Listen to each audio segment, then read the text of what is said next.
আসসালামু আলাইকুম। দীর্ঘ 7 বছর পর মা এবং ছেলের সাথে দেখা হচ্ছে। বিএনপির নেত্রী, আপসহীন নেত্রী, কারা নির্যাতিত নেত্রী, তিনি তার একমাত্র পুত্র, আরেকটি পুত্র ছিল আরাফাত রহমান কুকু সাহেব, তিনি ইন্তেকাল করেছেন, এবং তারেক রহমান সাহেব লন্ডনে অধীর আগ্রহী তার মাকে দেখার জন্য অপেক্ষা করতেছি। অপেক্ষার প্রহর শেষ হতে যাচ্ছে আজকে, অর্থাৎ 7ই জানুয়ারি রাত 10টার ফ্লাইটে কাতার আমিরের বিশেষ অ্যাম্বুলেন্স ফ্লাইটে করে তিনি আজকে দেশ ছাড়বেন চিকিৎসার উদ্দেশ্যে।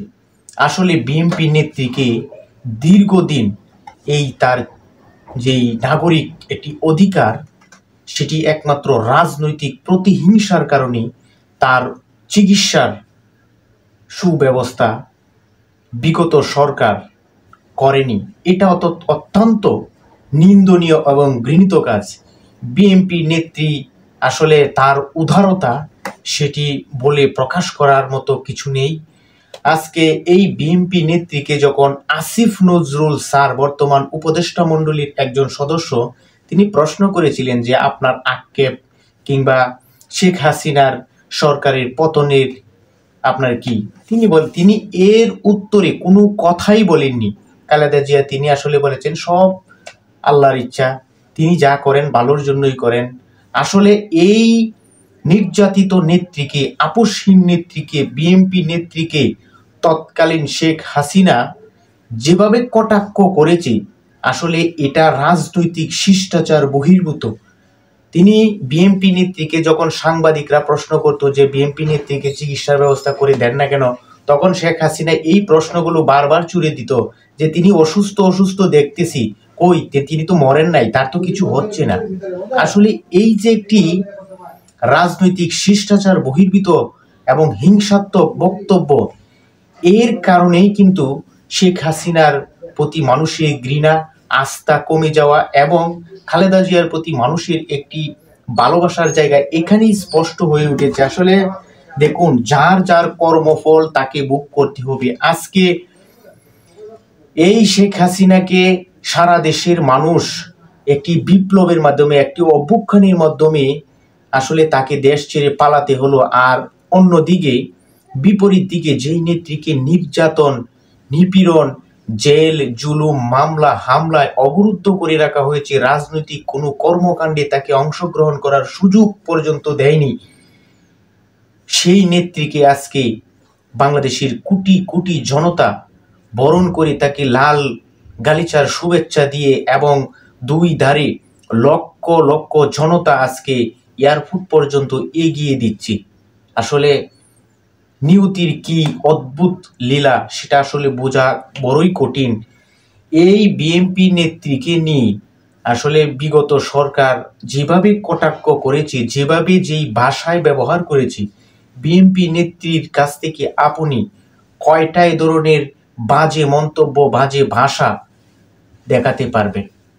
আসলে সব কিছুই আমাদের রাজনৈতিক যখন ক্ষমতা থাকে, সেই ক্ষমতাকে যদি আমি অপব্যবহার করি, এর মাসুল কিংবা সময় সঠিক মূল্যায়ন করবে এবং দেশের মানুষ সঠিক মূল্যায়ন করবে। আজকে যেভাবেই হোক মামলা হামলায়, হয়তো রাজনৈতিক কিংবা সঠিক মামলা যেভাবেই হোক না কেন, তার প্রত্যেকটা নাগরিকের সুচিকিৎসার ব্যবস্থা করার কিন্তু রাষ্ট্রের দায়িত্ব। সেই সুচিকিৎসা, সেই নাগরিক অধিকারগুলো সম্পূর্ণভাবে হরণ করা হয়েছে। দেশনেত্রী আসলে 3বারের প্রধানমন্ত্রী, উনি তো একজন সাধারণ মানুষ নয়। হ্যাঁ, যদি একজন সাধারণ মানুষ হতো, দণ্ডিত, ধরনের খুনি ইত্যাদি ইত্যাদি হতো, তাহলে ওইগুলো হলো ভিন্ন হিসাব। কিন্তু তার ব্যাপারে অন্তত একটু নমনীয় হওয়া উচিত ছিল। হ্যাঁ, শেখ হাসিনা বারবার বলতো ঘরেতে, অর্থাৎ বাসায় যে থাকতে দিয়েছি এটাই তো বেশি।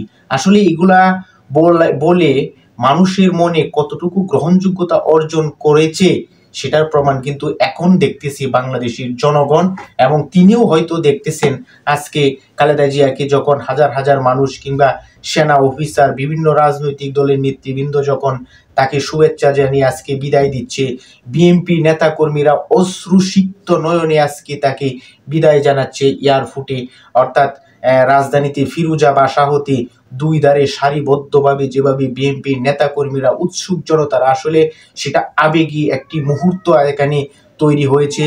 দীর্ঘ লড়াই সংগ্রামে দেশনেত্রী বেগম খালেদা জিয়ার মুক্তি এবং তার সুচিকিৎসার ব্যবস্থা করার জন্য রাজপথে অনেক রক্ত, অনেক ত্যাগ কিন্তু স্বীকার করেছে বিএনপির নেতা এবং কর্মীরা।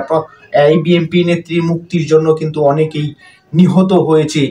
আজকে সেই নেত্রীকে যখন বিদায় দিচ্ছে, দেশনেত্রীর পক্ষ থেকে আসলে দেশবাসীর কাছে দোয়া চেয়েছে যে তিনি যাতে সুস্থ হয়ে আবার দেশের মানুষের কাছে ফিরে আসতে পারেন, সেই দোয়া আসলে চেয়েছে। তারপরে তার নেতা কর্মীরা আবেগ ঘন একটি মুহূর্ত আজকে রাজধানীতে ঘটে যাচ্ছে, সেখানে তার প্রিয় নেত্রীকে বিদায় জানাতে গিয়ে অশ্রুসিক্ত নয়নে নেতা কর্মীরা আসলে অনেকটাই ব্যতীত হচ্ছে। তারপরে অন্যদিকে একটু আনন্দিতও হচ্ছে যে দীর্ঘদিন তিনি যেই শারীরিক অসুস্থতা, আসলে তিনি একজন বয়োজ্যেষ্ঠ মানুষ, তার শারীরিক অবস্থা অত্যন্ত নাজুক, কারণ তিনি বয়স হলে অনেক রোগেই আক্রান্ত হয় যে কোনো মানুষই। আজকে সেই নেত্রী শেষ পর্যন্ত এমন কোনো ফ্লাইট আসলে ওইভাবে নেই যে ফ্লাইটে দীর্ঘ জার্নি করে এভাবে কোনো অন্য দেশে গিয়ে দীর্ঘ চিকিৎসা নেবে কিংবা এতক্ষণ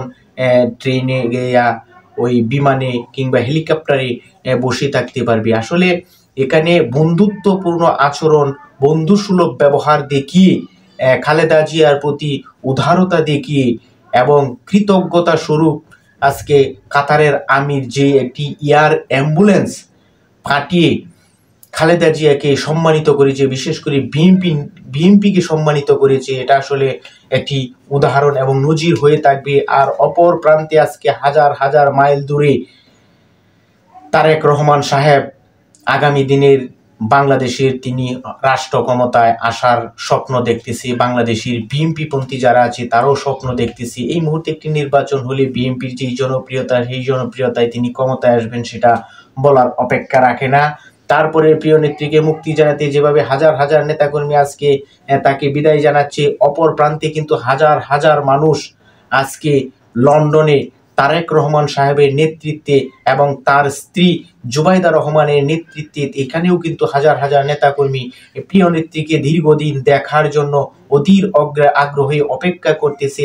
এবং আসলে বাবা এবং সন্তান এবং মায়ের প্রতি যে একটি ভালোবাসা, সন্তান এবং মায়ের প্রতি যে একটি টান, সেই টানের ক্ষেত্রে কিন্তু আমার কাছে যেটি অনুভূতি হচ্ছে যে তারেক জিয়া হয়তো বেশ কয়েকদিন ধরে তার চোখে নিদ্রা নেই, কারণ প্রিয় মা, গর্ভধারিণী মাকে আমি এভাবে দীর্ঘদিন জেল জুলুম নির্যাতনের শিকার হয়ে আজকে তিনি কেমন আছে তাকে দেখার জন্য এবং তাকে জড়িয়ে ধরার জন্য অধীর আগ্রহে অপেক্ষা করতেছে। আমি অবশ্যই অপেক্ষা করব বাংলাদেশের একজন সাধারণ মানুষ হিসেবে। আমার মতো হাজারো লক্ষ কোটি জনতা যারা বিএনপিকে ভালোবাসে তারা কিন্তু অধীর আগ্রহে অপেক্ষা করবে যে দেশনেত্রী বেগম খালেদা জিয়া বিদেশে চিকিৎসা শেষ করে আবারও দেশে ফিরে এসে রাজনীতির নেতৃত্ব, আপসীর নেত্রী যিনি, সেই নেত্রীও বিএনপির হাল ধরবে এবং আগামী দিনে যেই সরকার একটি ব্যালটের মাধ্যমে, ভোটের মাধ্যমে জনগণের ম্যান্ডেট নিয়ে যেই সরকার ক্ষমতায় আসবে, হয়তো বিএনপি যদি আসে, বিএনপির যে নেত্রী বেগম খালেদা জিয়া তিনি ক্ষমতায় অধিষ্ঠিত হয়ে দেশকে আরো উন্নত এবং উন্নয়নের দিকে নিয়ে যাবে, দেশকে একটি উন্নয়নশীল রোল মডেল হিসেবে বিশ্বের দরবারে এবং তার নেতৃত্বে দলকে আরো সুসংগঠিত করবে, এই প্রত্যাশা বিএনপির নেতা কর্মীরা করতেছে। আমি অবশ্যই বিএনপির আপসহীন নেত্রীর জন্য দোয়া ও শুভকামনা থাকবে, তিনি যাতে ভালোভাবে চিকিৎসা সম্পন্ন করে আবারও দেশের মানুষের কাছে ফিরে আসতে পারি। ধন্যবাদ সবাইকে। আসসালামু আলাইকুম।